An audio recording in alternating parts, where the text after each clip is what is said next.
আমার ভালোবাসার সাইকেল। নমস্কার, আমি পাগল মেয়ে। এই যে সাইকেলটা দেখতে পাচ্ছ, এই সাইকেলটা আমার বাবা আমি যখন ক্লাস 5-এ পড়ি তখন আমাকে কিনে দিয়েছিল। ছোটবেলায় সাইকেল চালাতে আমার খুবই ভালো লাগতো, তাই বাবাকে বলেছিলাম, বাবা আমাকে একটা সাইকেল কিনে দাও না, সবাই কি সুন্দর সাইকেল চালায়। তাই বাবা বলেছিল, তুই আগে দাদার সাইকেলে শেখ, তারপর তোকে কিনে দেবো। তাই আমি দাদার সাইকেলে শিখেছিলাম, আমার এখনও মনে আছে। আর দাদার তো জেন্টস সাইকেল ছিল, তাই জেন্টস সাইকেলে শিখেছিলাম। আর আমি দেখো এখন পাম্প দিচ্ছি, কারণ পাম্প ছিল না, অনেক দিন চালানো হয় না, তাই জন্য আফটার সি সেকশন আমি তো সাইকেলে হাতই দিইনি।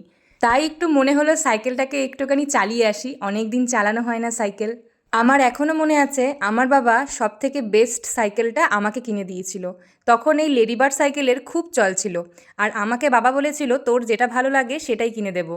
আর তখন আমার এই লেডিবার্ড সাইকেল খুব ভালো লাগতো।